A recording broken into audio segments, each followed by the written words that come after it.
Welcome to this week's Yes with Tamika and Marisa. This week we're going to talk about complacency in culture. How you doing? Good. How are you? I'm fantastic. How's your cough? I have the worst cough ever. I'm actually waiting for my inhaler, my prescription. It doesn't help that I'm having a little, Cabernet Sauvignon? Yes, we're having a little cab. We're socially distanced somewhat. Somewhat, yes. As of right now, we're a little bit close, but we are still social distancing. But we're in phase 4, so we just needed to get together. But listen, I want to talk about the Hispanic community as a whole, right? And how there's complacency in culture. So you have such a big dynamic, and it's so layered because you have white identifying, black identifying, everything in the middle identifying, still Hispanic and Latino, but it's where they fall. So I've said this before, how Hispanic and Latino people, I think it's human nature when you identify better than, meaning like if you see a struggle and you don't identify with that struggle, that means you're better than, right? So your white identifying Hispanic and Latino community, because they're not identifying as black, they don't have the black struggle, it's almost like they look at it as better than. Those who identify as black, it's almost like a conundrum of where they're going with that struggle. Okay. But I want to get your take on it because you're a Black American, you have a half Puerto Rican brother, your BFF or self-proclaimed BFF is Puerto Rican. Oh yeah, you're self-proclaiming it, right? Mm-hmm. Okay, go ahead. Yeah, keep going. So, but I think you've seen a struggle in a few different ways. So I'm not going to say what your brother identifies as, but I don't feel like I fall into any category besides just Hispanic. I will say this thing, what I've noticed, and this applies to you, and applies to my brother, the two most significant Puerto Ricans in my life. Right. Ever since all this social justice has hit the scene, right, y'all are more pro-black than I've ever seen you. Like my brother is now, he's like blackity black, black, black.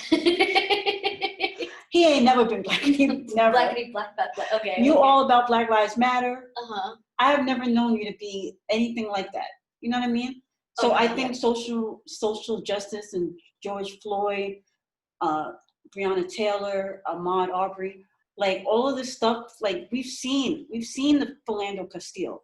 We've seen all this stuff. And so it's just, when you mentioned you don't know how he identifies, that's how I'm noticing now that he's all about, he's black. When before he was just like, I'm Puerto Rican and black. Okay. The motherland is Puerto Rico. Like Africa was never the motherland. Yeah, I always call the motherland Puerto Rico. Yeah. It's funny because it's like so I am consistently riddled with guilt, right? Like my IVF success, I'm riddled with guilt. Because I'm white passing Hispanic, I know that there's a certain privilege that comes with that. I don't like it. I don't appreciate when people throw in my face like, oh, but she's passing. I don't appreciate it because I feel like there is a certain struggle that I do go through. But to say it's the same as George Floyd, it ain't the same. We ain't going through the same shit. You know what I mean?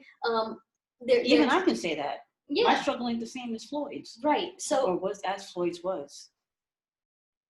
Pico want to be in it. Y'all can't see him. He's off camera, but he's.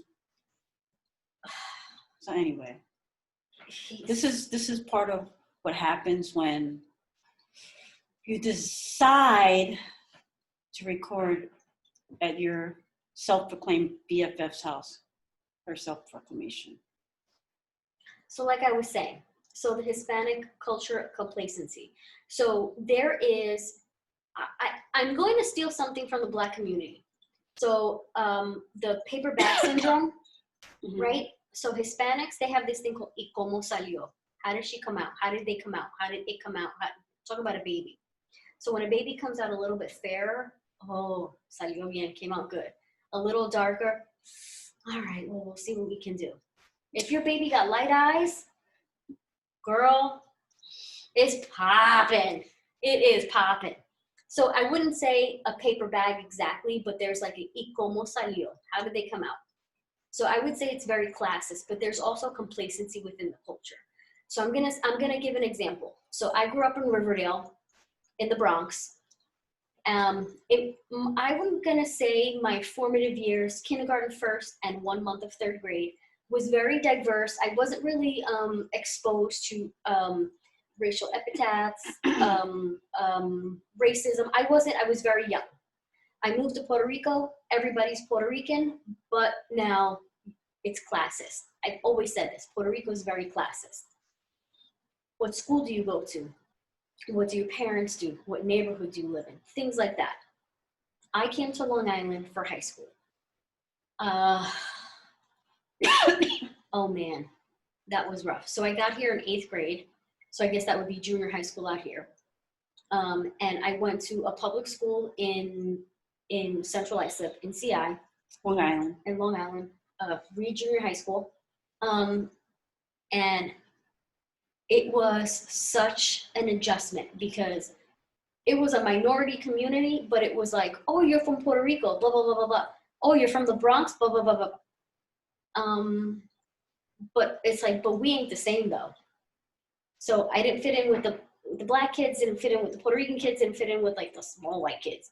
It was a weird mix, but then you find your group and you go with that. Then I went to private school here.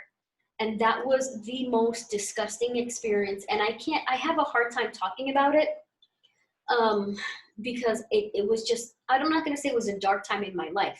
I was just very exposed to things that made me realize the disparity of, okay, you're white and you live like this, but you've got this, like, you feel like you have access to a cachet that you don't deserve. Like, I don't understand how you feel so entitled to something and you didn't work for it, your parents didn't work for it, but because they're black and like their homegirl's mom's a doctor, you're like, oh, well, she must have gotten something. She got to school because right. You know, she benefited. The only reason that her mom's a doctor is because she benefited from affirmative action and they needed to fill a quota.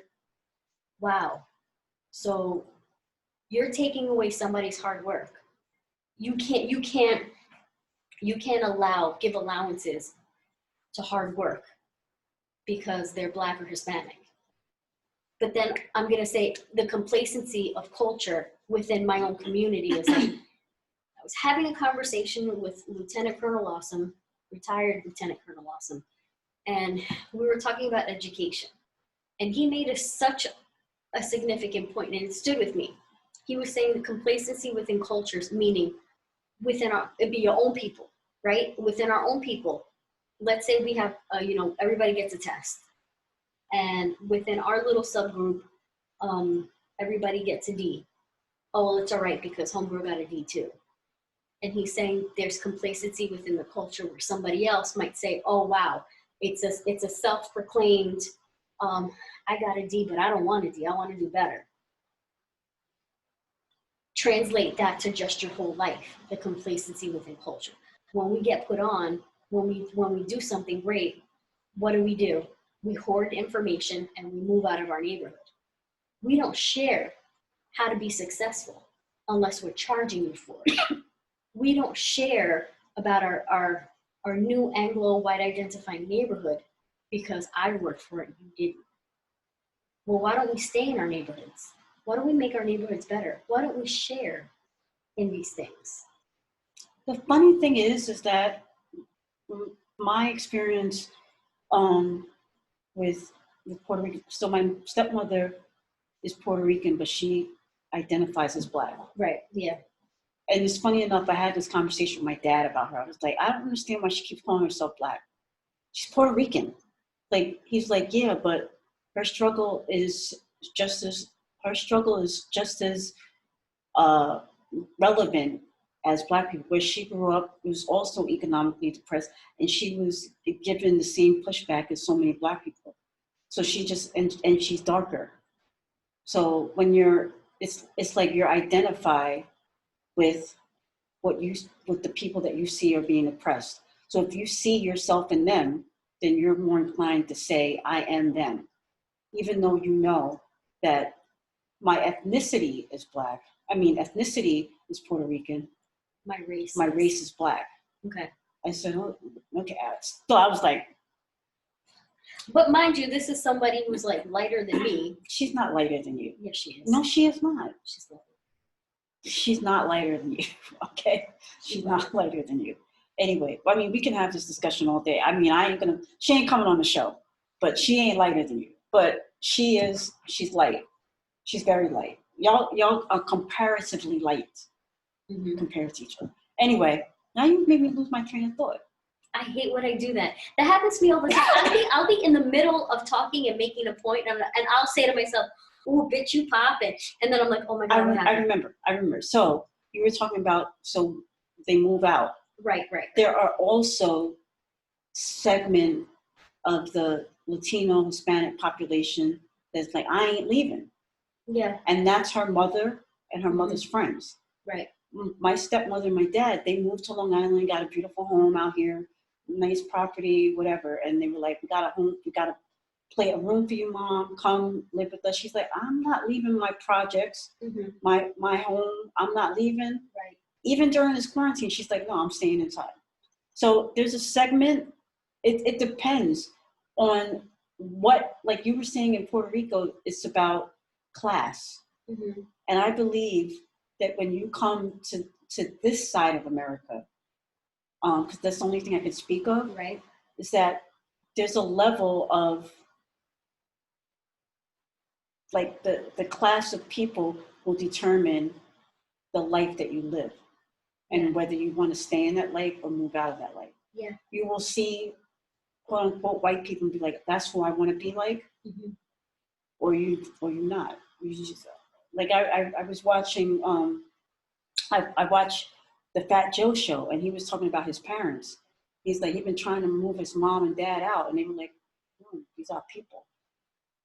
So there are segments, and I don't think you can just classify that as one race, but because we're speaking about Latinos in the Latino culture today, I think it's important to point out that there are segments of this vast Latino culture, which encompasses, fairly or unfairly, it encompasses many different countries, different, so it's kind of unfair to pigeonhole, Latinos is one thing, but even though I put up two fingers, one thing.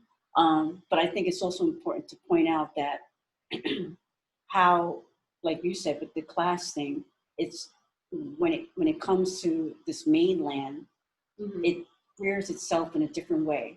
That's also culminates with the hue of your skin, I believe. Yeah, there's this new, like, for lack of a better word, again, like a racist undertone when it comes, I'll say, like, in the Caribbean culture. So you have Dominican Republic, Cuba, Puerto Rico. I don't have the COVID. No. She's okay with me coughing. No, she's just got allergies. She needs her pump. Anyway, so there's this whole thing where so when it comes to the sphere of influence, so you have the United States, you have Central and South America, parts of South America, the northern part of South America, Central America and the Caribbean. There is a little bit of opportunity when it comes to coming to the United States. So I'm not going to say there's not opportunity in Mexico and Costa Rica and Peru and all that. That's not what I'm saying. I'm saying there is an amount of opportunity here. Right, that's why people come here. That's why we have immigration, things like that. Anyway, what I'm trying to say is there is a look down upon to Puerto Ricans because they're natural born citizens. There's a look down upon because I'll say a lot of Dominicans feel this way, and a lot of Central Americans feel this way. Wow, these Puerto Ricans are so effing lazy. They're born citizens, but then they don't want to work for anything else. Oh, I've never heard that before. Oh, you haven't? No. Oh, yeah. But when you're so obsessed with your own culture, ain't nobody got time. But you would never be privy to that information. That's what I'm saying. I only can know it. that from my best friend, my not even my brother, my stepmother, Mhm. and that's not something that you ever discuss with me. Well, no, because it's one of those things where it's like it's there's so many layers to the Hispanic community that it's so hard to talk about. So like there's this look down upon. I'll give a prime example. My grandfather-in-law is from well, he grew up in Argentina. He's not from Argentina. He grew up in Argentina, and he always says to me, "Wow, Puerto Ricans, they're born with that paper, meaning citizenship. You're born with the paper, and you don't want to work for anything else. But you have your coupons, meaning government assistance. You guys got your coupons. You guys just don't work." And it's like, I have never heard this before. really? And Yeah. it doesn't sound right. It just, But then there's this thing about Puerto Ricans. We're like, well, we're better than Dominicans. We're better than Cubans. We're better because number one, we are citizens. Y'all are trying to come here. We're already here. just like crabs in a barrel. That's exactly what it is. And this is exactly what I'm saying. Not to say Hispanics are crabs. No. I'm not trying to be. No, but it's a perfect analogy because this is the point that I'm trying to make. There's complacency within the culture. So here's the thing. Once you know something, share your knowledge, right? Don't make it like I'm better than these Dominicans that move next door because number one, I know how to get a tax break on my property. They're gonna have to figure it the fuck out. I know how to file for certain scholarships, hell and tap. They just got here and they don't know about that shit. Have you experienced this in your own personal life with your own family? What, people not wanting to share information? Yeah. Oh, absolutely. Yeah. I have a little pocket of my family that are completely white identifying. Okay. Every Explain spouse, what that is. they are not Hispanic or Latino by origin. They their spouses are not Hispanic or Latino by origin. They are it's just a byproduct that you have. Wait, what to does know. that mean? They're not Hispanic or? So the family, the pocket that I'm talking about, they're all Puerto Rican, right? So why do you say they're not Hispanic? The spouses. Oh, okay. Their spouses. Okay. And part of like when I was younger, and they talk about like, so what are you looking for in a spouse? Because I'll tell you what I'm looking for. They can't be this. They definitely can't be Puerto Rican. They can't be nothing Hispanic. And they got to be X, Y, and Z because when you marry white, especially if you have a white husband, remember your mother-in-law, she only visits for 2 hours and leaves. She doesn't bother you. Remember, They only what? Visit you for 2 hours and leaves. Which is actually good. I don't mean to sound racist, but it's kind of true. But this is what is like passed down? This is exactly the conversations. Remember, you don't want Puerto Rican because they're all going to cheat on you. You don't want Puerto Rican because you don't want an overbearing mother-in-law. I got so many questions. Go for it. Okay, so how much of this? Okay, first of all, let me start going back before I get into these questions. Yes. One thing I'll point out is that from as long as I've known you, you've been obsessed with light eyes.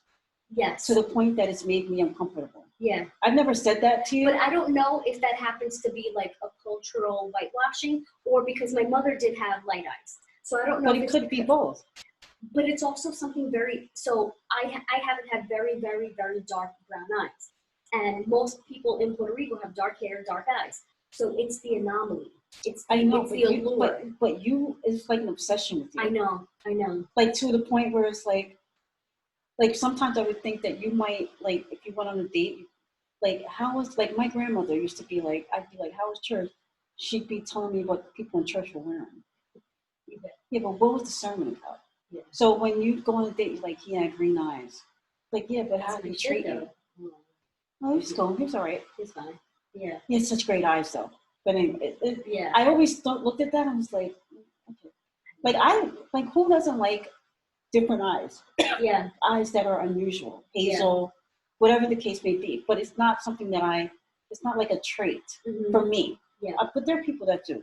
But the questions I ask are so knowing this about certain pockets of your family, was it something that you felt that was that trickled down into your decision making? Speaking now as an adult that's 40 years old, that has, 2 2 fucking degrees, absolutely yes. And how did that manifest itself that you can recall and think on? Just the constant, well, look, remember, look at that one. And they always point out to like what they view as negative. Look at homegirl. Look at her husband left. And what is he? Puerto Rican.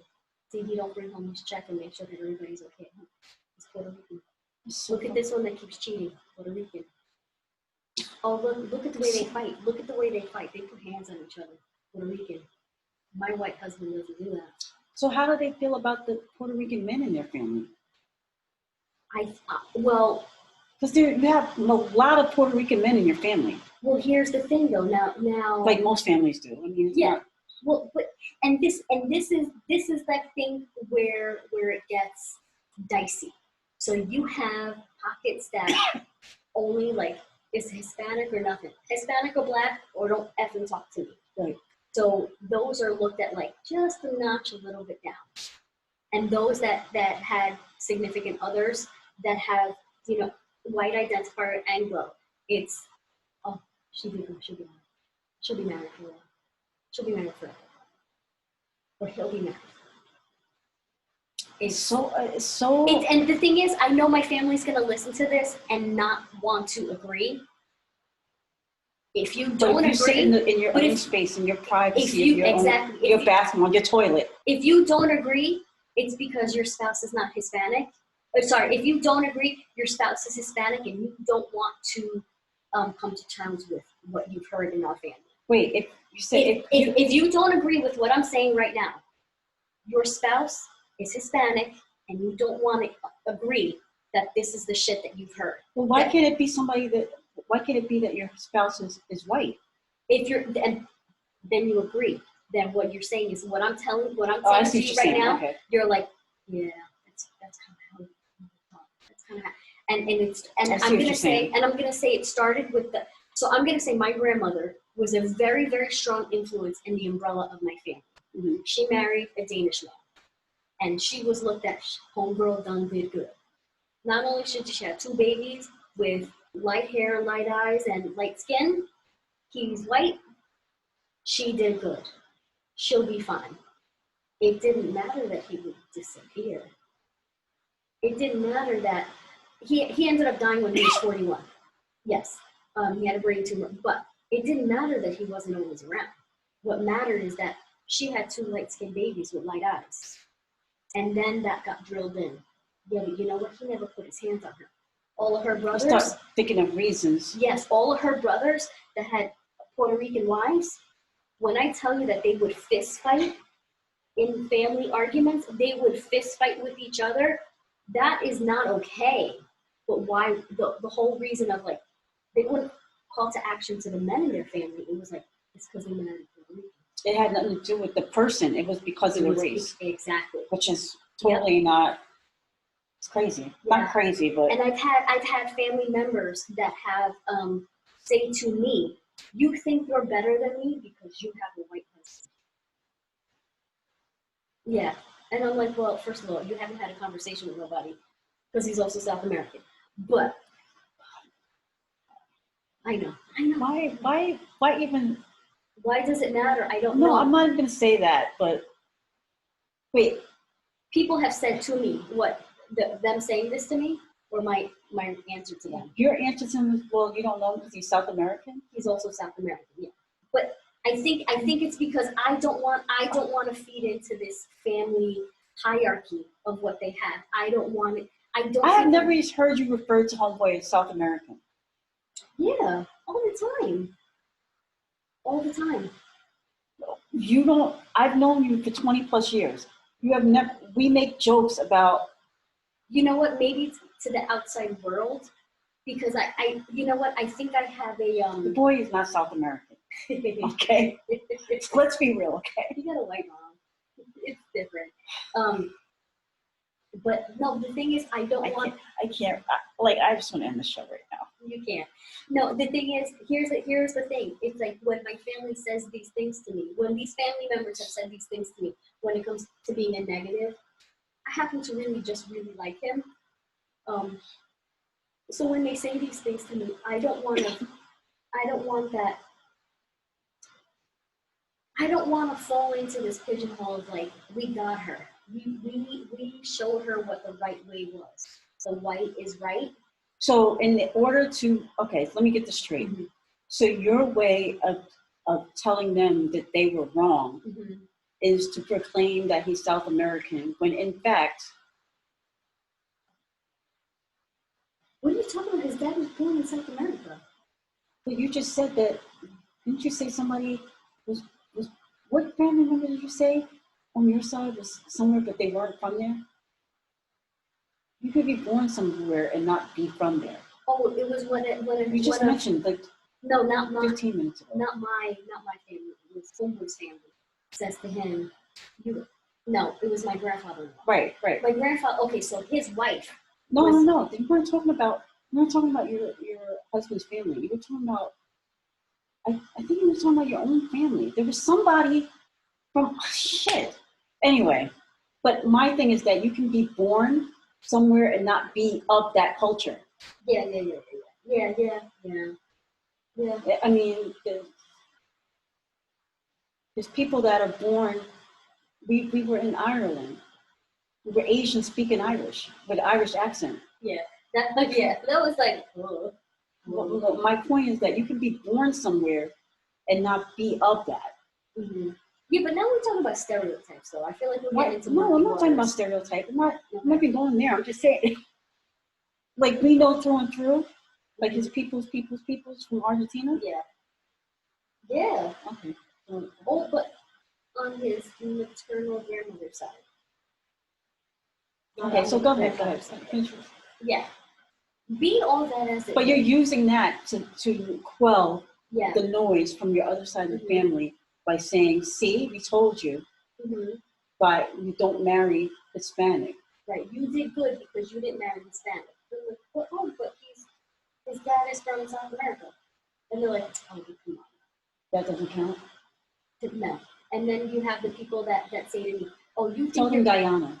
See what they say. Then you have the other people that say, you think you're better than because you marry white identifying Anglo-American.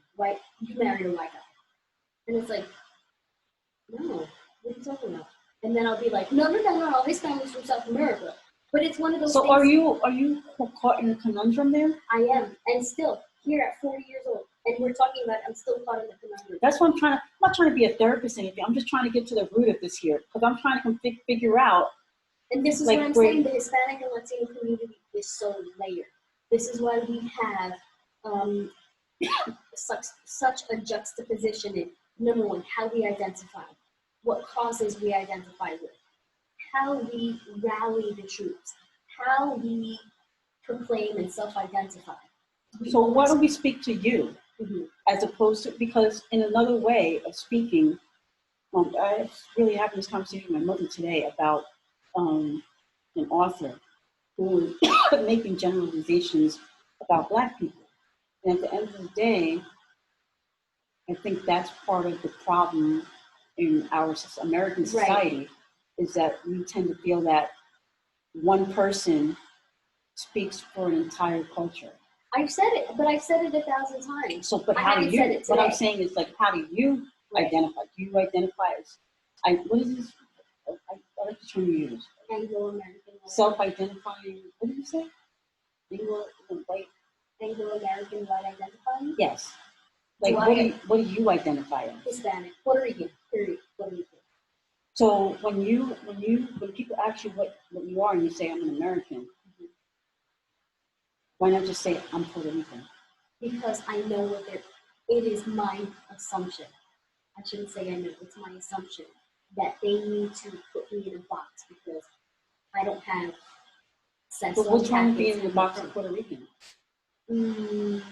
Because I feel like they're trying to make it either a positive or negative. That's on them, though. That's on them. But you know what? It's just one of those things that you carry for so long that you're constantly on guard. When you consistently hear, oh wow, you don't look like a Puerto Rican, you don't act like a Puerto Rican. And that's where you can that's where you can do the gotcha. So what does that look like for you? And then now it has flipped. Yeah. Where they're and I do that. They're like, oh no, I'm like, oh. I've done that 1,000 times, but it's one of those things. And I like when you do that. Yeah. And speaking as your friend and someone who does the same thing as you, but my experience is a little different.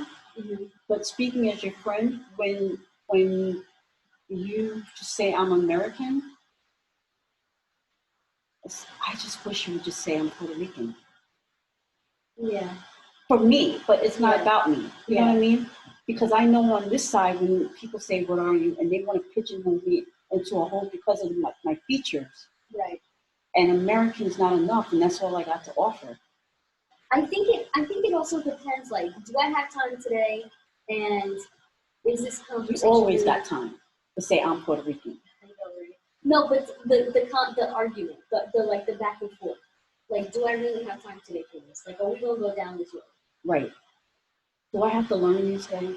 Yeah. Or do you just and say you know Puerto what? Rican and I move on? It really does get so tiring. It almost like there's points in your life where it really nicks at your spirit almost, where you're like, I don't know. It's like you really grew up with that thinking. You really grew up with all of that, and you gonna put your shit on me. Now I gotta fucking learn your ass, or I gotta really have this conversation. I didn't wake up today to go to fucking Target, Kmart, Walmart to like learn somebody on how to like what Hispanics really look like, what Puerto Ricans really, what we sound like, how we pronounce certain words, what we dress like, what we look like. And then it's the whole like, I know there's been times where like people who know my mother, who've met my mother, who've seen my mother, and they're like, wow, she's Puerto Rican? How did all that happen? Well, what about her last name? And it's like, yeah, well, her dad's Danish. Oh, so you're part Danish. And it's like, oh, that's what it is. And it's like now you feel better about. But don't nobody identify with that. No, nobody's looking at that. I don't speak Danish. I don't know anything about the culture. But now going back to your core family members, or there's some of them that feel like, how do you know they don't say Danish all the time? They do. That's what I'm saying. Talking about but you're saying nobody thinks about that. Only you don't think. You might not, but you do in a way because it has been brought up. Yeah. Yeah. And it's weird because there's I'm sure I can't speak for you, but there's part of me, and I know I do this, and it's like, oh, like so I have long hair, you know, and I always say the thickness of my hair is my mother, the texture of my hair is my dad. And I get so many compliments when I wear my hair out, if it's curly, I just get a lot of compliments. Right. And then I find myself explaining why I have my hair, as if Black people can't have long, thick hair. Isn't that crazy? And I'm not comparing that to being Danish, but it's like it feels like always being put into the box of explanation. Yeah. And it's fucked up because I fall for it every time. But me too, though. I'm still doing it. And at the end of the day, you have to knowing is the first step in stopping. I think, you know what's so funny? I think that I don't fall in it so much anymore, but it's one of those like people that know me know I'm Puerto Rican. And then when they see my offspring, they're like, oh, wow, is this has to be your husband, right? No, she looks exactly like my mom. You say it before they even say it looks like your husband. I know, because I've got it so many times that I'm like at the ready. I'm like staticky about it. And I just don't. But the problem with that is that, excuse me, I'm belching on camera. It's the vino. The problem with that is that I wonder if it in turn causes her, your daughter, to look to listen to things that you don't think she's paying attention. Because she's very observant, and so is she going to take that? And what's funny is that so she doesn't really see Danish. She doesn't really know that she sees Puerto Rican. So when she identifies, she feels like she's the epitome. Like homegirls looks like a tostone. You know what I mean? Like she's like, no, this is what Puerto Ricans look like. This is what we look like. She's so like, I look like, she takes such pride in looking like my mom. But it's also, I think, because my mom's not around that, and I talk about her in such a loving way. It's like, she's Puerto Rican, I'm Puerto Rican, this is what we look like. I look like a tostone, I look like a coquí. It is what it is. Like, give me my 1-star flag and you're welcome. Why are you laughing? She don't do all that. Yes, she does, though. She don't be like, giving me my 1-star flag. Well, her attitude says it, obviously. Your mother would be in love with this chick. She really would, though. She really would. The whole thing, the whole package, everything. Yeah. Crazy. That would be too much for me, though. Only thing, when I think about your mother, I think about this one picture she had of your nephew and her daughter-in-law's, her granddaughter-in-law. And I will never forget this girl's name. Ever. Step-granddaughter. Step-granddaughter. What did I say? Daughter-in-law. Is she her daughter-in-law? Oh, it's her step-granddaughter. Her daughter-in-law's daughter. Whatever. You know what the fuck I mean. Anywho, I just know that I will never forget this little girl's name. Mm-hmm. And she's like, what, 19 now? Yeah, no, 18. They're both 18, yeah. And I just... It's my nephew and my step-niece. And they're both the same age. And they're sitting on like this little like... Yeah. Such a cute picture. And they're looking at each other. I can't believe, like... I don't know. So, but I know how much she loved back then. Mm-hmm. Now, if your kids, forget about it. Yeah, I think her mainly. Both of them. All three of them. I don't know why I said both of them. No, I think, no, she would like the other two, but I think she'd be all about. No, because I feel like she would be all about one of them, mm-hmm. But the other one who I'm all about is such a heartbreaker. Yeah. Forget it. Yeah, I know.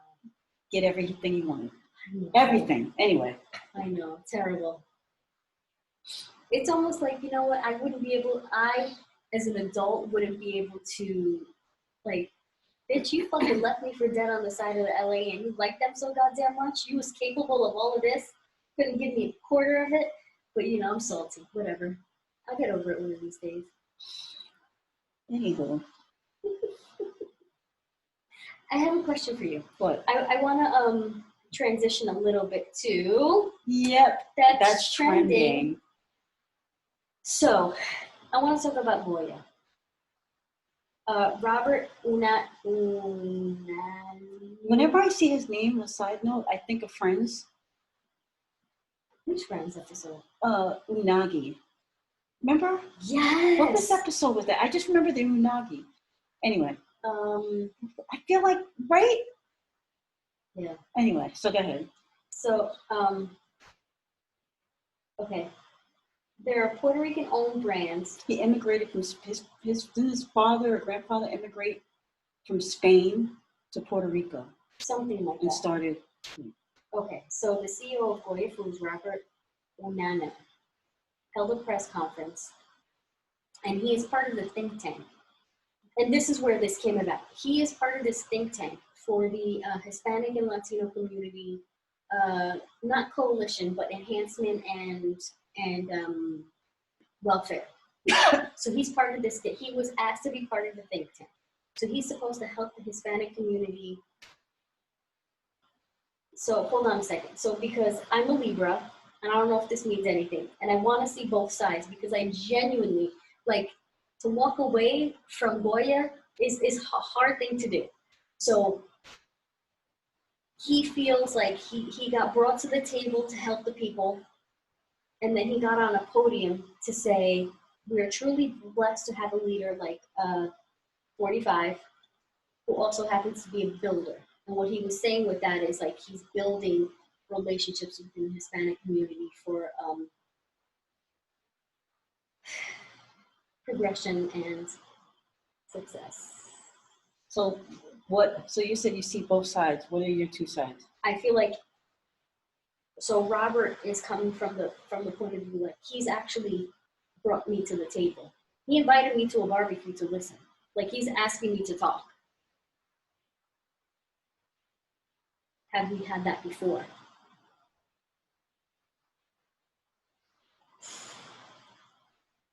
Oh no. I don't know. Okay. Oh God, you're giving me a look. Every table ain't made for you to break bread on. Every table, like the history has shown you that being invited to the table is not about your needs. Yeah. Why now? Why not back when fucking Puerto Rico was underwater? And right now there is over 200,000 citizens on the island of Puerto Rico without proper running water and light. Why not? Why not? Why not? And that's as a result of what? Infrastructure issues. That was also exasperated by what? Not proper funding, because we don't have a vote. We don't have. No, I'm not talking about. We're not. Here's the thing, though. You called us. So okay, now this is where I'm arguing with myself, and this is literally a snapshot into what happens in my brain and why I always get tongue-tied, and I can't be talking. So I want to give him the benefit of the doubt. But here's the thing, though. You're calling us to a table, but you're not really calling us to a table. We're like still at the kids' table, at the cookout. It's a photo op. It's a You're not being called to the table. It's bullshit. We don't have. We're throwing paper towels at you. You don't get a napkin. You get a roll of fucking Bounty. All right? Come take a picture with me. Next. Go ahead. Continue. Other side. Both sides of them. Both sides of them. Go ahead. Only thing I'm going to say is I don't even know if I'm conflicted. Because, like, at the end of the day, do I be out there buying Goya products like that? I do buy. So they got these. Sazon packets, maybe? No. In the frozen food section, they have the empanadas. They do. Delicioso. They are good. I can pass. Yeah. But there's Am I plenty throwing of away brands. like Anna Navarro? She's like, why would you throw away all your Goya products? She's like, donate them to food banks if you feel that strongly about it. My thing is that it's very, very difficult situation because Goya is, I guess, I don't know if I haven't done any research, but I'm assuming they're the top Hispanic food brand. Well, especially in the Northeast. Right. You have Baha'i, right? And you have Bihol. You have a few other. So, but here's the thing. And then now you're having, in the Northeast, you have an upcropping of local, organic, whatever. Here's the thing about Goya. They've been around for a long time. And this is where the argument is. And they do employ a lot of people. Do I hurt my people enough because this one dude got invited and got, caught feelings while he was at the barbecue? But then again, where does it end? Where is the line? This is what I'm saying. Like, this is the argument that the other side always has. You're gonna hurt people, honest, hardworking people. Well, you know what? Kind of, yeah. And we're making way for other brands that really are here to call us, to not only bring us to the barbecue to make sure we're not even at the adult table, we're at the barbecue pits. You're not making sure what meat is getting on there. It's the same thing with the My Pillow guy. Like, like, what do you? So now, like, what am I supposed to throw away my pillow now? I have My Pillow. Yeah. That I got for Christmas a couple years ago. Yeah. Anyway, but my thing too is when I saw this whole story with Goya, I thought about what you actually brought up today with the white self-identifying. Mm-hmm. It's like all the signs are pointing to shit not being for you.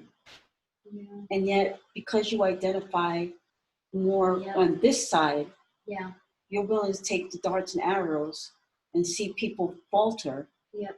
Because you have already picked a side. You've already picked a lane.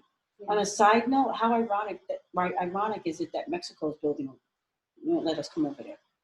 Do you blame them? I just think blame them. I think it's hilarious. So. Good.